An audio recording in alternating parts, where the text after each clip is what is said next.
প্রিয় দর্শক, আপনাদের সবাইকে আমন্ত্রণ জানাচ্ছি বাংলা ভিশনের পর্দায়। দেশের ইতিহাস, ঐতিহ্য এবং আমাদের আশেপাশে ঘটে যাওয়া বিভিন্ন সামাজিক, সাংস্কৃতিক ও বিনোদন জগতের সর্বশেষ খবর জানাতেই বাংলা ভিশনের সাপ্তাহিক আয়োজন বিচিত্রা নিয়ে আমি নুসহাত সালাম হাজির হয়ে গেলাম আপনাদের সামনে। চলুন তবে জেনে নিই আজকের বিচিত্রায় কি কি খবর রয়েছে আমাদের কাছে। 20 বছর পেরিয়ে 21 বছরে পদার্পণ করলো বাংলাদেশের জনপ্রিয় টেলিভিশন চ্যানেল বাংলা ভিশন। আর তাই তো বিভিন্ন শ্রেণী পেশার মানুষের ফুলেল শুভেচ্ছায় সিক্ত হলো বাংলা ভিশন পরিবার।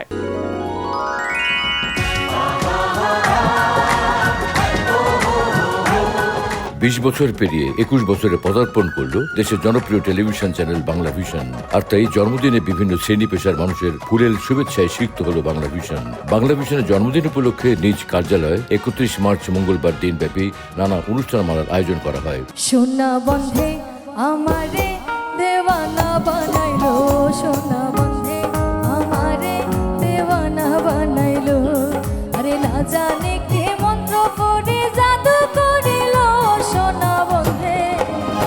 সোনা বন্ধে আমারে দেওয়ানা বানাইলো, সোনা বন্ধে আমারে পাগল করিল। এখন তো সময় ভালোবাসা এ দুটির রং কাছে আসা, তুমি যে একা আমিও যে একা, লাগে যে ভালো অপ্রিয় অপ্রিয়। দৃষ্টি জুড়ে দেশ এই স্লোগানকে ধারণ করে 2006 সালের 31 মার্চ যাত্রা শুরু করে বাংলা ভিশন। সেই থেকে নানা চড়াই উতরাই পার করে রুচিশীল বিনোদন ও বস্তুনিষ্ঠ সংবাদ পরিবেশনের মাধ্যমে দর্শকদের মন জয় করে আজ 2 দশক পার করল বাংলা ভিশন। পাগলের নামটি যেমন বলিতে ফকির লালন হয় তরাইছে, পাগলের নামটি যেমন কহিতে ফকির লালন হয় তরাইছে, বসে চৈতে পাগল ওই দই পাগল নাম ধরেছে, চৈতে পাগল নিতেই পাগল ওই দে পাগল, বসে চৈতে নিতেই ওই দে পাগল নাম ধরেছে, ওরে মন নাম ধরেছে। তোরা কেউ যাস নেই ও পাগলের কাছে, তোরা কেউ যাস নেই ও পাগলের কাছে। প্রিয় এই চ্যানেলকে জন্মদিনের শুভেচ্ছা জানাতে ফুল ও কেক নিয়ে এসেছেন সরকারের বিভিন্ন মন্ত্রণালয়ের মন্ত্রী, এমপি সহ বিভিন্ন রাজনৈতিক দলের নেতা, বরেণ্য শিল্পী, কবি, সাহিত্যিক, নির্মাতা, কলাকুশলী, বিজ্ঞাপনদাতা ও কেবল অপারেটরের পাশাপাশি বিভিন্ন শ্রেণী পেশার অসংখ্য মানুষ। বাংলা ভিশনের পক্ষ থেকে ফুলের শুভেচ্ছা গ্রহণ করেন বাংলা ভিশনের চেয়ারম্যান জনাব আব্দুল হক। এ সময় আরও উপস্থিত ছিলেন অ্যাকাউন্টস অ্যান্ড ফিন্যান্সের কন্ট্রোলার এবং মানব সম্পদ ও প্রশাসন বিভাগের প্রধান মোহাম্মদ আমজাদ আমিন, বার্তা প্রধান ডক্টর আব্দুল হাই সিদ্দিক, সম্প্রচার ও প্রকৌশল বিভাগের প্রধান AK ফেরদাউস, অনুষ্ঠান প্রধান তারেক আখন্দ, বিক্রয় ও বিপণন বিভাগের প্রধান মাহমুদুল আলম খান সহ ঊর্ধ্বতন কর্মকর্তারা। বাংলা ভিশন যেভাবে আমাদের সঙ্গে, মিডিয়ার সঙ্গে যেভাবে জড়িয়ে আছে এবং আমরা তাদের সঙ্গে যেভাবে একসাথে পথ চলছি, এই পথ চলা আমাদের আরও সুদীর্ঘ হোক। অনেক চড়াই উতরাই পেরিয়ে বাংলা ভিশন আজ বাংলাদেশ এবং দেশের বাইরে সারা বিশ্বের বাংলা ভাষাভাষী মানুষ যেখানে অবস্থান করছেন তাদের হৃদয়কে জয় করেছে। বাংলা ভিশনের কলা কৌশলী আছেন, সবাইকে আন্তরিক শুভেচ্ছা। যারা ম্যানেজমেন্ট আছেন, এই বাংলা ভিশনকে এত ঊর্ধ্বে নিয়ে যাওয়ার জন্য ফুল ম্যানেজমেন্টের ভূমিকা। এখানে একাই কারো দ্বারাই কোনো ইন্ডাস্ট্রি বা কোনো চ্যানেলকে নিয়ে যাওয়া সম্ভব নয়, এটা সবার প্রচেষ্টা। আমরা বাংলা ভিশনের সাথে ছিলাম গততে, আগামীতেও থাকবো ইনশাল্লাহ। আমার মনে হয় আমার লাইফের সবচাইতে ফার্স্ট ইন্টারভিউ ছিল বাংলা ভিশনে আমার ক্যারিয়ারের। এটা আমার মনে আছে, মেবি এটা 2008 বা 2009 এরকম হবে। ওইটাই ছিল আমার জীবনের প্রথম ইন্টারভিউ বাংলা ভিশনের সাথে। সো ভীষণ ভালো লাগছে। আসলে যে কোনো জিনিস যদি সততা, ভালো লাগে এবং সৌন্দর্য দেখে ভালো ভালো অনুষ্ঠান, প্রোগ্রাম যেগুলো করেন, বাংলা সিনেমাকে যারা আপনাদের টেলিভিশনের মাধ্যমে দেশের কাছে, বিদেশের কাছে যারা ছড়িয়ে দিচ্ছেন, এটা আসলেই ভালো লাগার।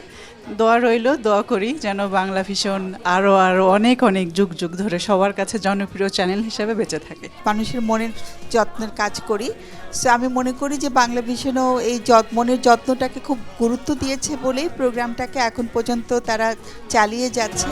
মুক্তিযুদ্ধ, গণতন্ত্র ও বৈষম্যহীন বাংলাদেশের চেতনায় প্রতিষ্ঠিত এই চ্যানেল সামনের দিনগুলোতে একই রকম বস্তুনিষ্ঠ সংবাদ এবং মানসম্মত অনুষ্ঠানমালায় কোটি দর্শকের প্রত্যাশা পূরণ করে এগিয়ে যাবে, এমনটাই প্রত্যাশা শুভানুধ্যায়ীদের। বড় মায়া লাগাইছো আমায় পাগল বানাইছো, বড় মায়া লাগাইছো আমায় পাগল বানাইছো। ও না জানি কি মন্ত্র দিয়া মন কাইরা নিছো, না জানি কি মন্ত্র দিয়া মন কাইরা নিছো। মায়া হায় মায়া, মায়া রে মায়া রে মায়া রে মায়া রে মায়া লাগাইছো। ও মায়া রে মায়া রে মায়া রে মায়া রে মায়া লাগাইছো। স্বাধীনতা দিবস উপলক্ষে বিভিন্ন সামাজিক ও সাংস্কৃতিক সংগঠনের মতন বাংলাদেশ শিল্পকলা একাডেমিতেও আয়োজন করা হয় বিশেষ আলোচনা ও সাংস্কৃতিক অনুষ্ঠানের।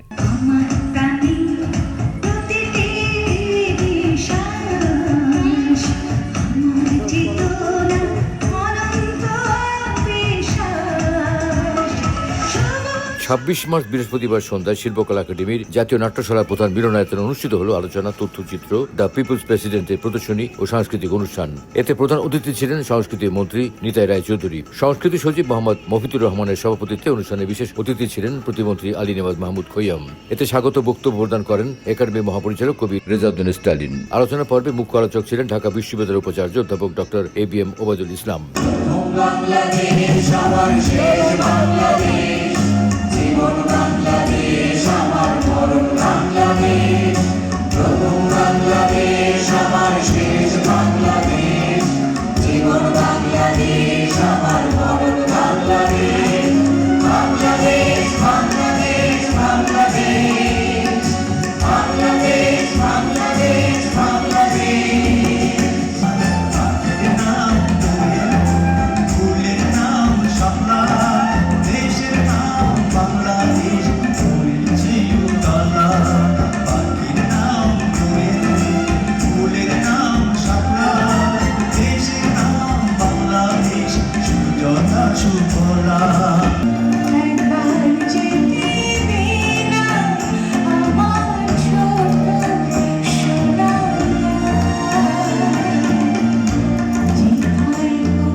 অতিথিদের আলোচনা শেষে হয় সাংস্কৃতিক পরিবেশনা। এতে একক সঙ্গীতের পাশাপাশি সমবেত সঙ্গীত পরিবেশন করেন শিল্পকলা একাডেমির তালিকাভুক্ত কণ্ঠশিল্পীরা। এছাড়া দলীয় নৃত্য পরিবেশন করে Bangladesh academy of fine arts ও কালার্স অফ হিলের শিল্পীরা। সাপ্তাহিক আয়োজন বিচিত্রা। একটি ছোট্ট বিরতির পর আবারও ফিরে আসছি আমাদের এই আয়োজন নিয়ে, সাথেই থাকুন। প্রিয় দর্শক, আপনাদের সবাইকে আরও একবার স্বাগত জানাচ্ছি বিরতির পর। বিচিত্রায় আমাদের হাতে থাকা বিনোদন জগতের আরও বেশ কিছু খবর নিয়ে হাজির হয়ে গেলাম। চলুন তবে সেই খবরগুলো জেনে নেওয়া যাক। কবিতা ও আবৃত্তির প্রতি আরও বেশি তরুণদেরকে উৎসাহিত করবার লক্ষ্য নিয়ে আবৃত্তি প্রযোজনার আয়োজন করে আবৃত্তি সংগঠন কাব্যকুহক। বাংলাদেশ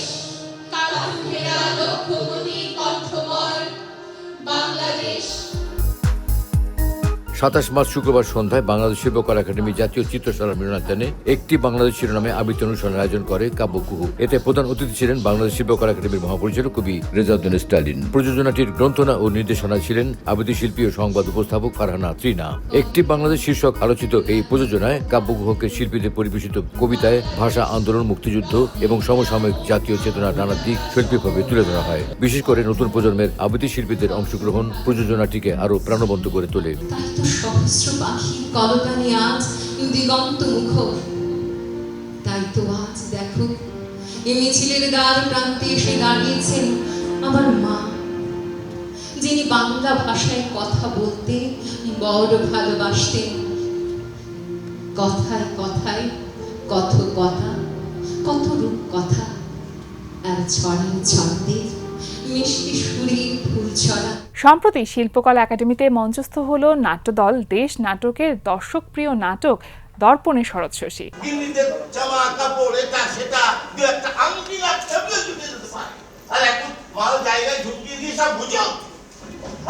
তুমি যখন এখান থেকে ওখান থেকে বেরিয়ে এসে রামবাগানে ঢোকাও, হুজুম তুমি দাও না।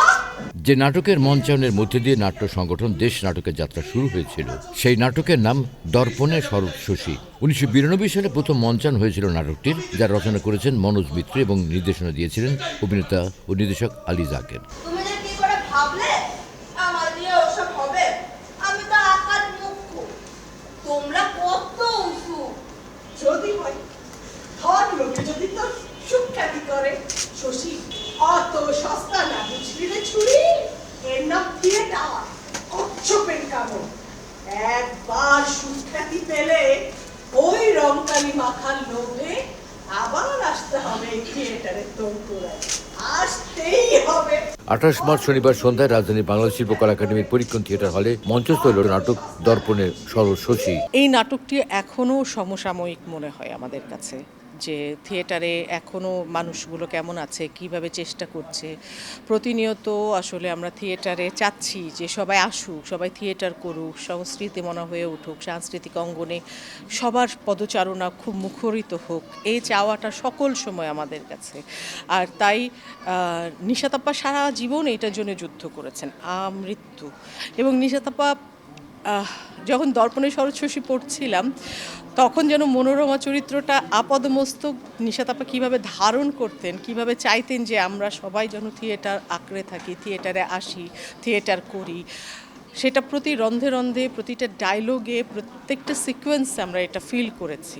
আজ থেকে 100 বছর আগে বাংলা থিয়েটার মানে কিভাবে তৈরি হয়েছিল বা কিভাবে এই থিয়েটারটা হতো, মূলত এই নাটকটার ভেতর দিয়ে দর্শক জানতে পারবে যে নাটকের ভেতরের নাটকগুলো কেমন, ঘটনাগুলো কেমন, কিভাবে ঘটে।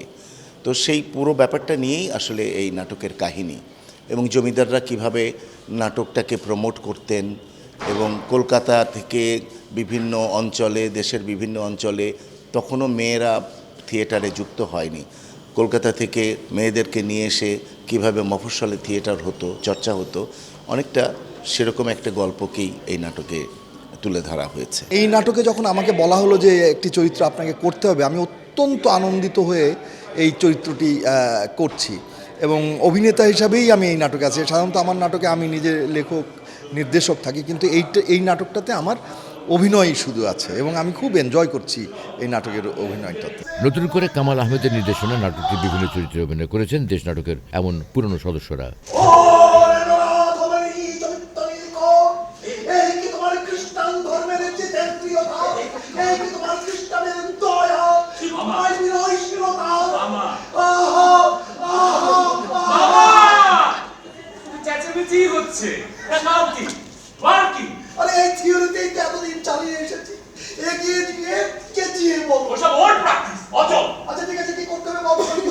রাজধানীর শফিউদ্দিন শিল্পালয়ে চলছে ফ্রম মাউন্টেন টু সি শিরোনামে একটি দলীয় চিত্র প্রদর্শনী।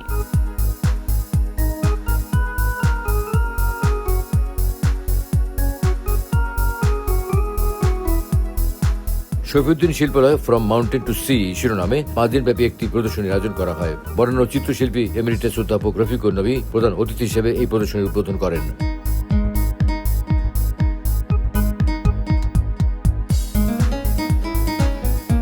আর্ট হাব ঢাকার আয়োজনে এই প্রদর্শনীতে বাংলাদেশ, নেপাল ও কোরিয়া শিল্পীদের ছবির একটি মিলন মেলা অনুষ্ঠিত হয়। এতে 3 দেশের মোট 60 জন প্রথিতযশা শিল্পীর শিল্পকর্ম প্রদর্শিত হয়।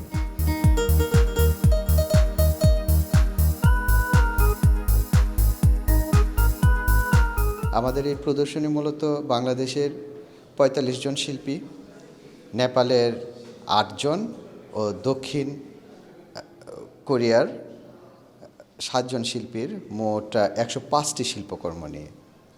এখানে মূলত খুব স্বাধীনভাবেই শিল্পকর্ম প্রদর্শনীর মাধ্যমে আমরা এক দেশ আরেক দেশের শিল্পীদের বা তাদের যে চিন্তাভাবনা এগুলো আমরা শেয়ার করি, এবং প্রদর্শনের মাধ্যমে কোন দেশ আর্টে কতটুকু কী করছে এগুলো আমরা জানতে পারি।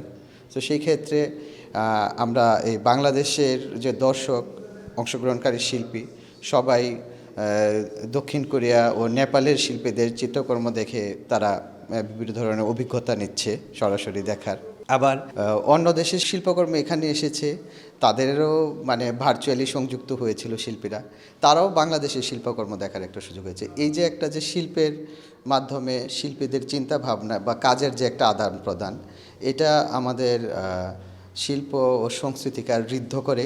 প্রিয় দর্শক, চলে এলাম আয়োজনের একেবারেই শেষ পর্যায়ে। বিনোদন জগতের সর্বশেষ খবর জানতে আর ইতিহাস ঐতিহ্যের সাথে থাকতে থাকুন বাংলা ভিশনের সাথে। আগামী সপ্তাহে নিশ্চয়ই একই সময় আবারও দেখা হয়ে যাবে বাংলা ভিশনের সাপ্তাহিক আয়োজন বিচিত্রা নিয়ে। সে পর্যন্ত সকলে ভালো থাকুন, সুস্থ আর সুন্দর থাকুন। আল্লাহ হাফেজ।